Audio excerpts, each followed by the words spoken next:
Hi guys, very good morning. Welcome to BPML में आपका स्वागत है। दोस्तों, आज हम पढ़ने वाले हैं रीट लेवल 2 में साइंस के बारे में। रीट लेवल 2 में साइंस को पढ़ने जा रहे हैं। तो साइंस में मेरा आज का टॉपिक रहेगा, तो साइंस में बायोलॉजी में जो आज का टॉपिक रहेगा, बायोलॉजी में कौन सा टॉपिक रहेगा, सूक्ष्म जीव के बारे में जानने की कोशिश करेंगे। और वो भी सूक्ष्म जीव का जो पहला टॉपिक है बायोलॉजी में रीड लेवल 2 के लिए, उसके जानने की क्या करेंगे, कोशिश करेंगे। तो देखते हैं सूक्ष्म जीव होते क्या हैं।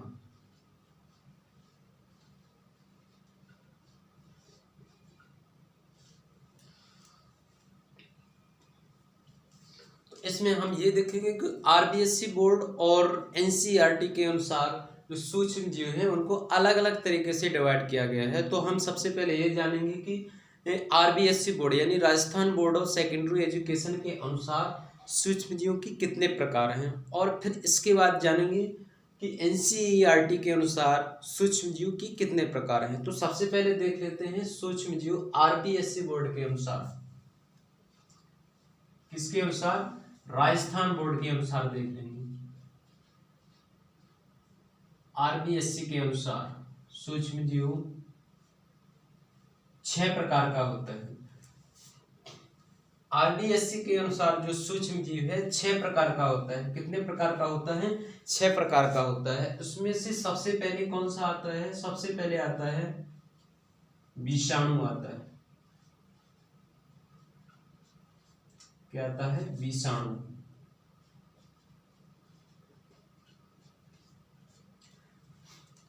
फिर इसके बाद आता है माइकोप्लाज्मा। माइकोप्लाज्मा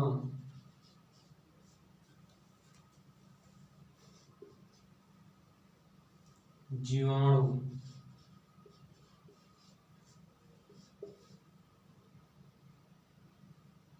कवक।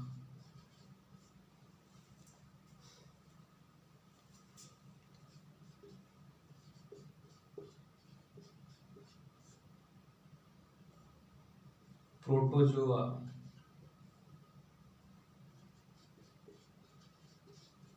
और लास्ट है कौन सा हो जाएगा? शैवाल।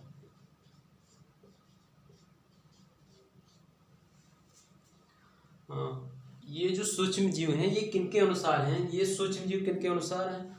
आरबीएससी बोर्ड के अनुसार। आरबीएससी बोर्ड के अनुसार जो सूक्ष्म जीवों का प्रकार है वो कितने प्रकार से वर्गीकृत किया गया है? 6 प्रकार से वर्गीकृत किया गया। इसमें से पहला विषाणु, माइकोप्लाज्मा, जीवाणु, कवक, प्रोटोजोआ और शैवाल। ये किसके अनुसार है? आरबीएससी बोर्ड के अनुसार। अब हम देखेंगे सूक्ष्म जीव।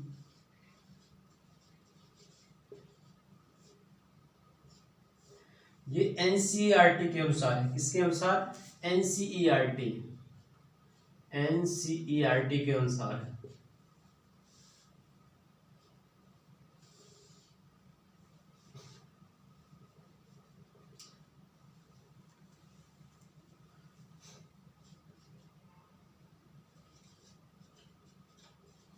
जीवाणु, कवक, प्रोटोजोआ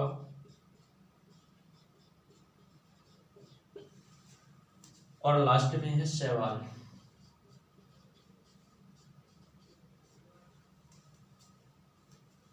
तो दोस्तों, ये जो सूक्ष्म जीव है वो आरबीएससी बोर्ड के अनुसार विषाणु, माइकोप्लाज्मा, जीवाणु, कवक, प्रोटोजोआ और शैवाल, ये कितने प्रकार के हैं? ये कुल मिलाकर 6 प्रकार के बताए गए। लेकिन जो सूक्ष्म जीव हैं एनसीईआरटी के अनुसार सूक्ष्म जीवों को 4 प्रकार से वर्गीकृत किया गया है। और उसमें जो विषाणु हैं, विषाणु को क्या कर दिया गया है? अन्य सूक्ष्म जीव के रूप में क्या किया गया है? परिभाषित किया गया है। जो एनसीईआरटी की बुक्स हैं, एनसीईआरटी की बुक्स में क्या किया गया है कि जो विषाणु हैं, विषाणु को क्या कर दिया गया है? अन्य प्रकार के रूप में उसको डिफाइन किया गया है। लेकिन जो राजस्थान की बोर्ड है उसके अनुसार विषाणु, माइकोप्लाज्मा, जीवाणु, कवक, प्रोटोजोआ और शैवाल, इसको में क्या किया गया है? वर्गीकृत किया गया है। तो अब हम सबसे पहले आज क्या पढ़ेंगे? विषाणु, माइकोप्लाज्मा और किसके बारे में? प्रोटोजोआ के बारे में आज पढ़ेंगे। विषाणु, माइकोप्लाज्मा और प्रोटोजोआ के बारे में।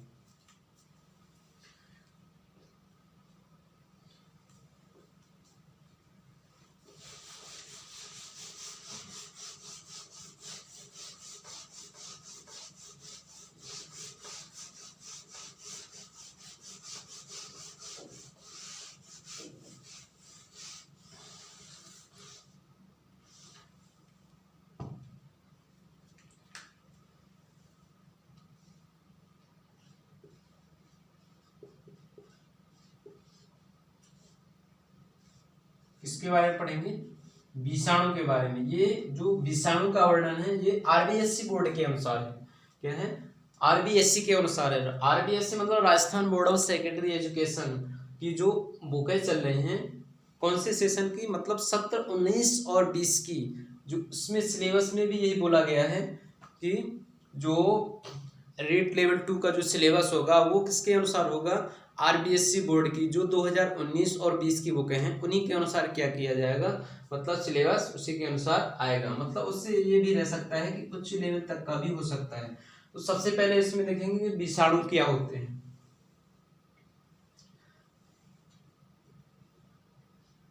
क्या है? विषाणु।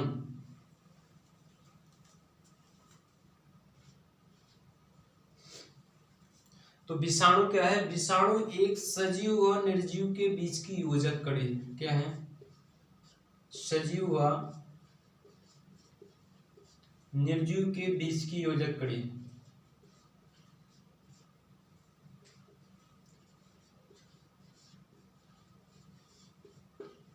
सजीव व निर्जीव के बीच की योजक कड़ी है। जो विषाणु है सजीव व निर्जीव के बीच की क्या है? योजक कड़ी है। चूंकि इसमें सजीव, चूंकि ये क्या है? सजीव और निर्जीव के बीच की योजक कड़ी है, इसलिए इसमें क्या होता है? सजीव और निर्जीव दोनों के गुण पाए जाते हैं। विषाणु में किसके गुण पाए जाते हैं? जो इसमें होते हैं सजीव और निर्जीव दोनों के गुण पाए जाते हैं। सजीव और निर्जीव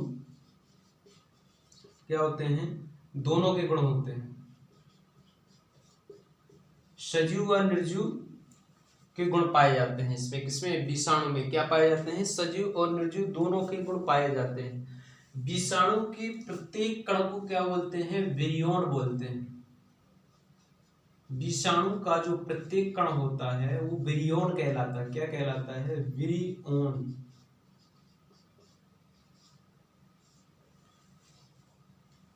जो विषाणु है, विषाणु किससे मिलकर बना है? वेनम से मिलकर बना है। ये भी जानने की कोशिश कर लेते हैं। जो विषाणु है किससे मिलकर बना है? वेनम से मिलकर बनाता है, जिसका मतलब होता है विष प्लस अणु। इसका मतलब क्या होगा? विषाणु जो है वो लैटिन वर्ड है। क्या है? विषाणु लैटिन वर्ड है जो किससे मिलकर बना है? वेनम से मिलकर बना है, जिसका मतलब होता है विष प्लस अणु। अर्थात जिन अणुओं में क्या होता है? विष होता है, उसको क्या बोलते हैं? विषाणु बोलते हैं। विष प्लस अणु से मिलकर बना है। तो सबसे इसमें इंपॉर्टेंट है कि प्रत्येक कण को क्या बोलते हैं? तो विषाणु के प्रत्येक कण को विरियॉन बोलते हैं। विषाणु सजीव और निर्जीव के बीच की योजक कड़ी है। विषाणु में सजीव और निर्जीव क्या होते हैं? दोनों के गुण पाए जाते हैं। कैसे होते हैं? दोनों के गुण पाए जाते हैं। प्रकृति में निर्जीव की तरह रहते हैं। किस तरीके से? ये प्रकृति में किस तरीके से रहते हैं? निर्जीव की तरह रहते हैं। प्रकृति में निर्जीव की तरह रहते हैं। किस तरीके से रहते हैं? निर्जीव की तरह। प्रकृति में किस तरीके से रहते हैं? निर्जीव की तरह रहते हैं। कैसे? जिस तरीके से अभी कोरोना वायरस चल रहा है ना, तो कोरोना वायरस भी क्या है? एक निर्जीव की तरह है, क्योंकि वायरस है।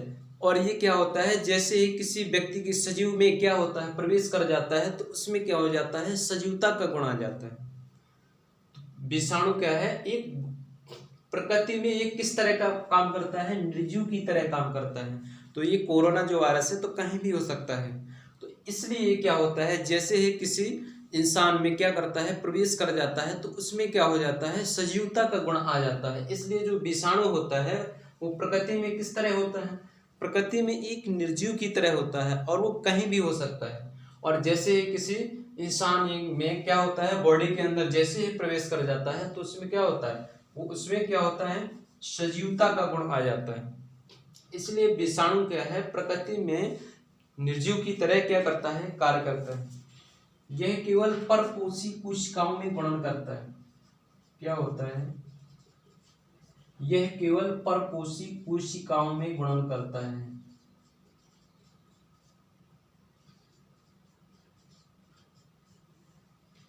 केवल यह केवल परपोषी कोशिकाओं में क्या करता है, गुणन करता है। कौन? विषाणु जो होता है केवल परपोषी कोशिकाओं में गुणन करता है।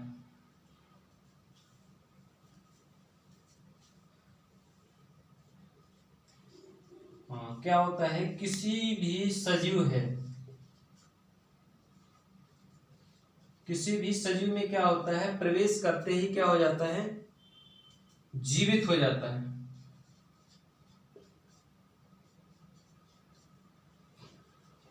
मतलब किसी भी सजीव में प्रवेश करते ही क्या हो जाता है, ये जीवित हो जाता है।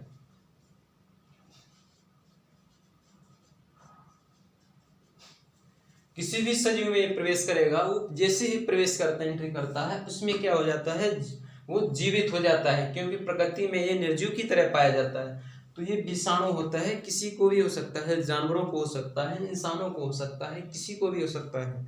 तो कोविड-19 किसी को भी हो सकता है। तो किसी सजीव में प्रवेश करते ही क्या हो जाता है, जीवित हो जाता है। चूंकि ये प्रकृति में किस तरीके पाया जाता है, निर्जीव की तरह पाया जाता है, इसलिए किसी को मालूम नहीं रहता है। अब क्या होता है, जैसे HIV वायरस, क्या है, HIV, HIV का फुल फॉर्म क्या होता है, ह्यूमन इम्यूनोडेफिशिएंसी वायरस। इसको क्या बोलते हैं, ह्यूमन डेफिशिएंसी वायरस। क्या है, HIV को क्या नाम बोलते, क्या बोलते हैं, ह्यूमन डेफिशिएंसी वायरस भी बोलते हैं। किसको, HIV को। भिंडी का पीत सिरा मौजिक रोग किसके कारण होता है, विषाणु के कारण होता है। भिंडी का पीत सिरा मौजिक रोग,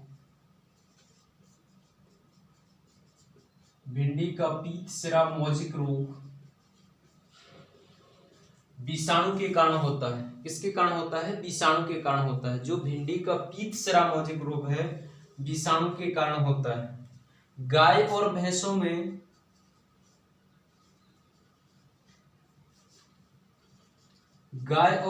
में मुंह पका और खुर पका रोग,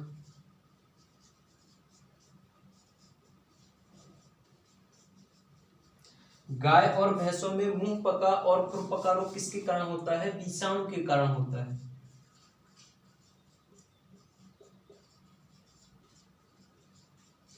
गाय और भैंसों में जो मुंह पका और खुर पका रोग किसके कारण होता है, विषाणु के कारण ही होता है। क्या होता है, विषाणु के कारण ही होता है। जो विषाणु होता है प्रोटीन और किससे मिलकर बना होता है, न्यूक्लिक एसिड और प्रोटीन से मिलकर बना होता है। जो विषाणु किससे मिलकर बना होता है, न्यूक्लिक एसिड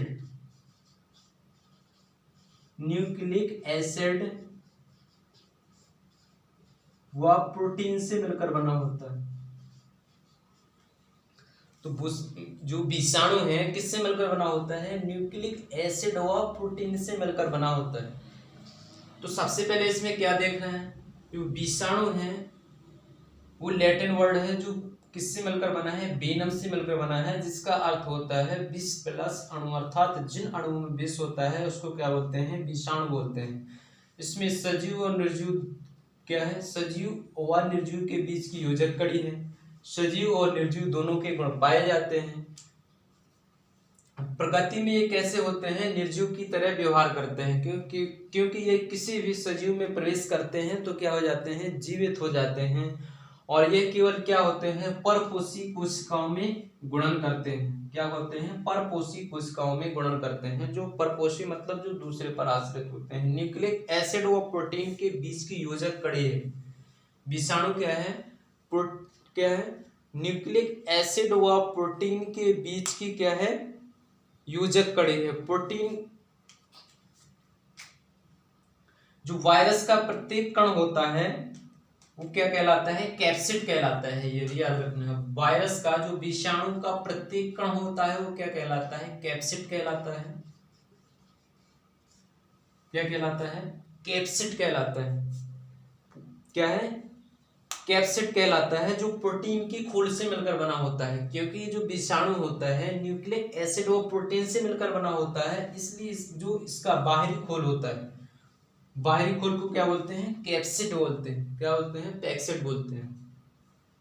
भिंडी का पीत सिरामोजिक रोग किसके कारण होता है? विषाणु के कारण होता है। गाय व भैंसों में मुंह पका और खुर पका रोग किसके कारण होता है? वायरस के कारण होता है। तो दोस्तों उम्मीद है कि आपको समझ में आया होगा। अब देखेंगे माइकोप्लाज्मा के बारे में। किसके बारे में? माइकोप्लाज्मा के बारे में।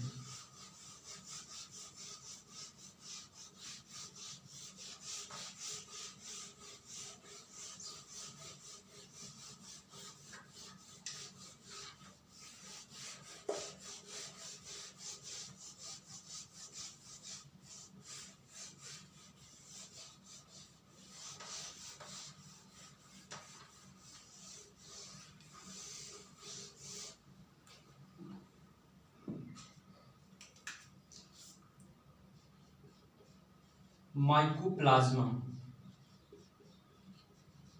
क्या है? माइकोप्लाज्मा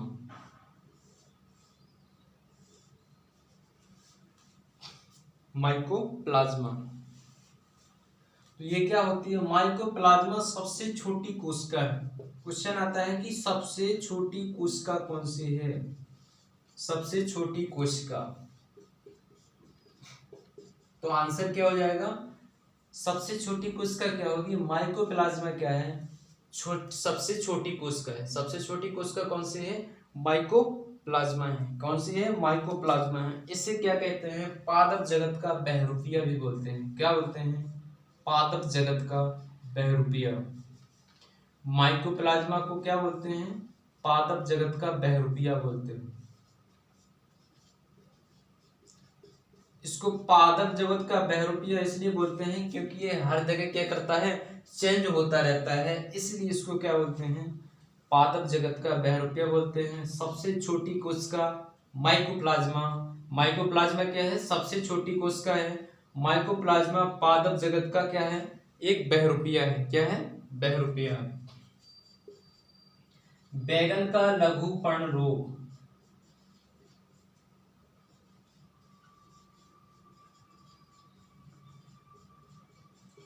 क्या है? बैगन का लघु पर्ण रोग और तिल का फिल्लोरी रोग माइकोप्लाज्मा के कारण होता है।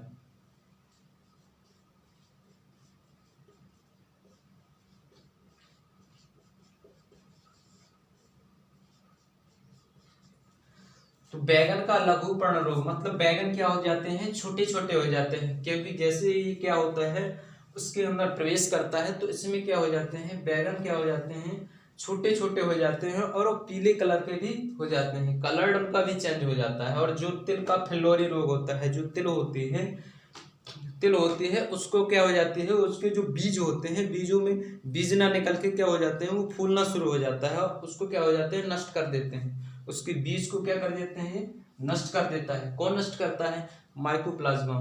तो माइकोप्लाज्मा, तिल का फिल्लोरी रोग, बैगन का लघुपर्ण रोग और क्या है? इसे पादप जगत का बहरूपिया भी बोलते हैं। तो राजस्थान बोर्ड की बुक के अनुसार इतना ही इसमें क्या किया गया है? डिटेल से वर्णन किया गया है। क्या क्या है कि माइकोप्लाज्मा सबसे छोटी कोशिका है, इसे पादप जगत का बहरूपिया भी बोलते हैं। बैगन का लघुपर्ण रोग और तिल का फिल्लोरी रोग किसके कारण होता है? माइकोप्लाज्मा के कारण होता है। किसके कारण होता है? माइकोप्लाज्मा के कारण होता है। उम्मीद है कि दोस्तों आपको समझ में आया होगा। अब हम देखेंगे जीवाणु के बारे में। किसके बारे में? जीवाणु के बारे में।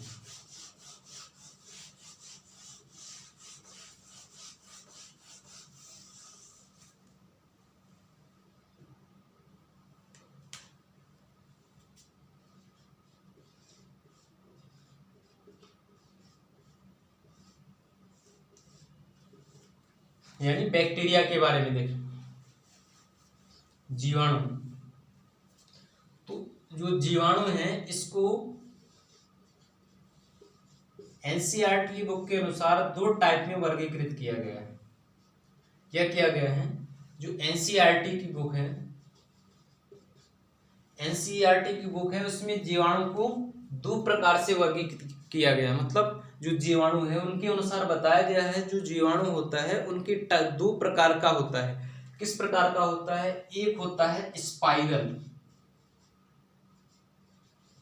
स्पाइरल के आकार का, और दूसरा होता है छड़नुमा। कैसा होता है? छड़ के आकार का होता है, छड़नुमा। किस तरीके से होता है? जैसे ये हो गया, इस तरीके से छड़नुमा होता है, ये होता है। और स्पाइरल क्या होते हैं? ऐसे ही रहते हैं।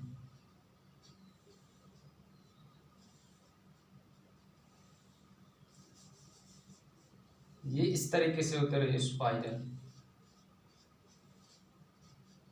और ये छड़नुमा होते हैं, ऐसे लंबी लाइनें रहती हैं इस तरीके से। तो एनसीईआरटी के अनुसार जीवाणु की दो टाइप है, कितने? एक स्पाइरल होता है, एक छड़नुमा होता है। मतलब जो अभी वर्तमान के अनुसार जीवाणु हमें दो तरीके से मिलते हैं, एक तो या तो स्पाइरल के तरीके का होगा, और दूसरा क्या होगा? छड़नुमा आकार का होगा। किस तरीके का होगा? छड़नुमा आकार का होगा। तो जीवाणु क्या है? जीवाणु जो है प्रोकैरियोटिक एक कोशिकीय जीव। क्या है? जीवाणु किस तरीके का है? प्रोकैरियोटिक एक कोशिकीय जीव है। जीवाणु क्या है? प्रोकैरियोटिक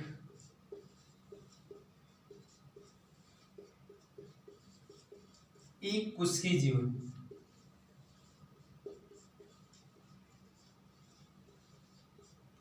जो प्रोकैरियोट जीवाणु किस तरीके का है? प्रोकैरियोटिक एक कोशिकीय जीव है, प्रोकैरियोटिक एक कोशिकीय जीव है। तो प्रोकैरियोटिक किसे कहते हैं? ऐसी कोशिका जिसके क्या होता है? केंद्रक के चारों ओर, ये जैसे केंद्रक हो गया, केंद्रक के चारों ओर इस साइड क्या होता है? केंद्रक झिल्ली नहीं पाई जाती है। ऐसी कोशिका जिसके केंद्र के चारों ओर क्या होता है? केंद्रक झिल्ली नहीं पाई जाती है, उसे बोलते हैं प्रोकैरियोटिक कोशिका। क्या बोलते हैं? प्रोकैरियोटिक कोशिका बोलते हैं। ऐसी कोशिका जिसके केंद्र के चारों ओर क्या होता है? केंद्रक झिल्ली नहीं पाई जाती है, उसे प्रोकैरियोटिक कोशिका बोलते हैं।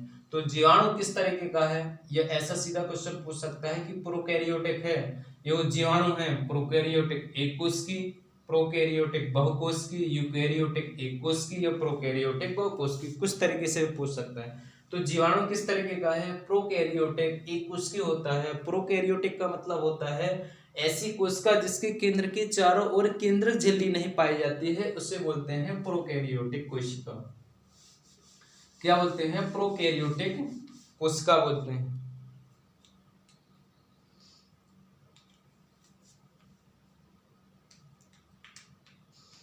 इसमें क्या होता है? जो जीवाणु होता है, जैसे ई कोलाई,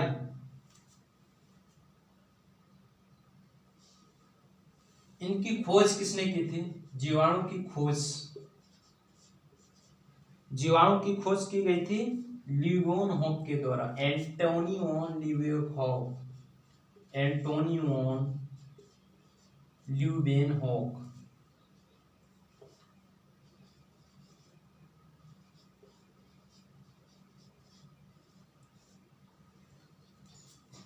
तो जीवाणु की खोज किसने की? एंटोनियन ल्यूवेनहॉक के द्वारा की गई थी। और जो जीवाणु है प्रोकैरियोटिक एक कोशिकीय जीव है। प्रोकैरियोटिक का मतलब मालूम है? जिसके केंद्र के चारों ओर केंद्रक झिल्ली नहीं पाई जाती है। जो भी कोशिका हो गई, यानी सेल, ऐसा सेल जिसमें क्या होता है? क्या होता है? सेंट्रल नहीं पाया जाता है, केंद्रक झिल्ली नहीं पाए जाते हैं, उसे क्या बोलते हैं? प्रोकैरियोटिक कहते हैं, प्रोकैरियोटिक कहते हैं, प्रोकैरियोटिक कोशिका बोलते हैं। और इसमें क्या होता है? ई कोलाई और लैक्टोबैसिलस नामक जीवाणु पाए जाते हैं जी। क्या होते हैं? जैसे ई कोलाई जीवाणु होता है, उदाहरण में इसके हो जाएंगे। और क्या होता है? लैक्टोबैसिलस। लैक्टोबैसिलस क्या होता है? जो दूध से दही में परिवर्तित करने का काम कौन सा जीवाणु करता है? लैक्टोबैसिलस करता है। जो दूध को किसमें चेंज कर देता है? दही में चेंज कर देता है। तो उसमें कौन सा पाया जाता है? बैक्टीरिया ही पाया जाता है। दूध में क्या होता है? बैक्टीरिया पाया जाता है। इससे क्या होता है? इसको लैक्टोबैसिलस जीवाणु भी बोलते हैं, इसका एग्जाम्पल इकोलाई हो गया और lactobacillus. Robert Koch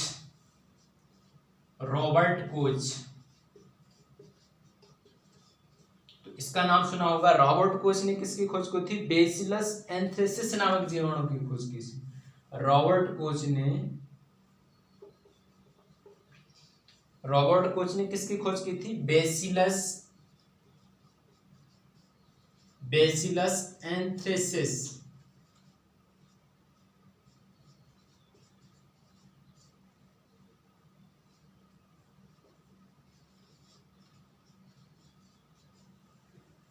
Robert Koch ने बेसिलस एंथ्रेसिस नामक जीवाणु की खोज की थी। ये कैसा है? किसने की थी?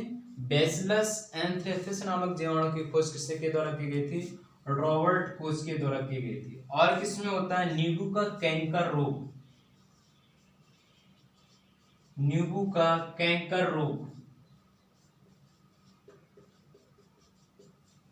ये एनसीईआरटी के अनुसार दिया गया है कि नींबू का जो कैंकर रोग किसके कारण होता है? जीवाणु के द्वारा होता है, जीवाणु के द्वारा फैलता है। और ये किसके द्वारा होता है? जो इसका संचरण होता है, संचरण का तरीका कैसे होता है? वायु द्वारा क्या होता है? वायु में एक संचरण होता है, मतलब फैलने का काम करता है। जीवाणु का जो कैंकर रोग है किसके कारण होता है? नींबू का कैंकर रोग किसके कारण होता है? जीवाणु के कारण होता है। ये किस तरीके से फैलता है? तो वायु द्वारा फैलता है। किस तरीके से? संचरण होता है। मतलब इसका संचरण क्या होता है? एक माध्यम से दूसरे माध्यम में कैसे फैलता है? ये वायु के द्वारा फैलता है नींबू में। मतलब एक नींबू के पत्ते से दूसरे में जाएगा तो इसमें क्या हो जाता है? कैंकर रोग हो जाता है। कैंकर का मतलब होता जाता है वो ब्लैक पड़ने लगता है। वो नींबू क्या होता है? उस तरीके से ब्लैक पड़ने लगता है उधर कुछ भाग, तो उसे बोलते हैं कैंकर रोग। उम्मीद है कि आपको ये भी समझ में आया होगा। आप देख लेते हैं थोड़ा प्रोटोजोआ के बारे में। प्रोटोजोआ क्या है?